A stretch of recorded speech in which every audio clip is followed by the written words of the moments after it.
How long will it take before I like myself again? Happy Tuesday, guys. Today is book release day. I am so beyond overjoyed. I have been crying all morning, off and on, tears of joy. And I want you to know that when I mentor women that have been affected by infidelity, whether they have stepped out of their marriage or someone stepped out on them, normally that is the number one question. How long will it take before I like myself again and truly forgive myself? So for me, I'll be honest, it took me 7 years to truly forgive myself and like myself again. And I'm actually sitting outside of my little house where I used to live, the house that really, truly I grew up emotionally, spiritually, and mentally after my divorce. And I came here to be inspired because I just want anyone out there that feels like they have just failed big time. Like they feel like they are tainted, shunned and done, cast out, that God is mad at you, that he cannot, he can no longer use you because of what you've done or because of what was done to you.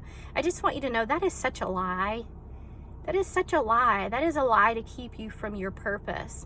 And in this little house, goodness, over a decade ago, it took me 4 years to write Don't Ever Tell, my book.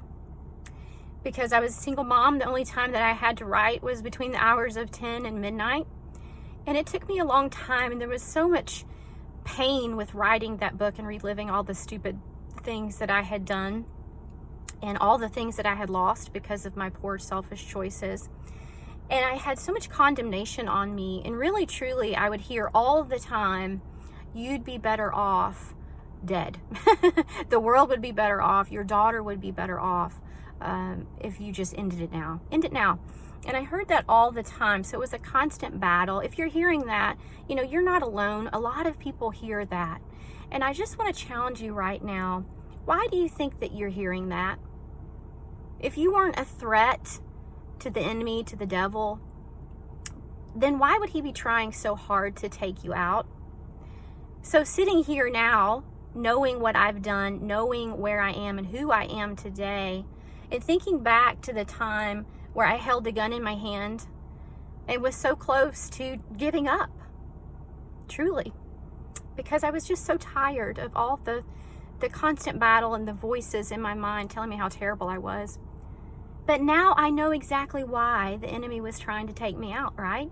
Here today, almost 14 years after my terrible choices, I have a full-blown ministry. I have a book that's going to be in retailers everywhere. I have a podcast that helps other people share their stories and their wisdom. I help people choose different and learn from the dumb mistakes that I made so they can hopefully save their first family first. And I help women forgive themselves so much faster than I was able to. It doesn't take them 7 years when I work with women and mentor them. It takes them about a year and a half. Now I know why the devil was trying to take me out. So if he's trying to take you out, and if you're battling those thoughts of condemnation and suicide, then know that you have a large calling on your life. That the devil is actually scared of you and scared you're going to fulfill your purpose. So my question is, are you getting mad at the right person? Have you been mad at God for everything that you've walked through?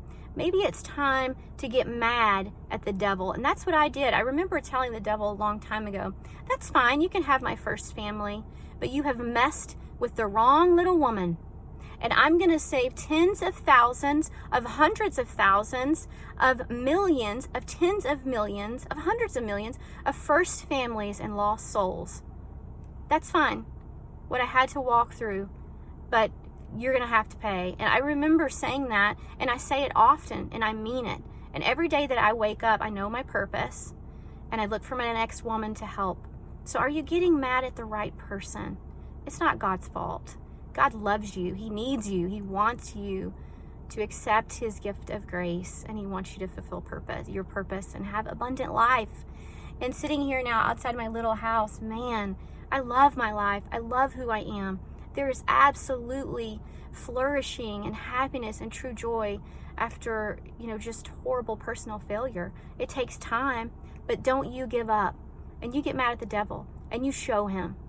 You guys have an awesome Tuesday. Please be looking for Don't Ever Tell in book retailers everywhere. If it's not on the shelf, ask them for it. And I will see you guys next week. Bye.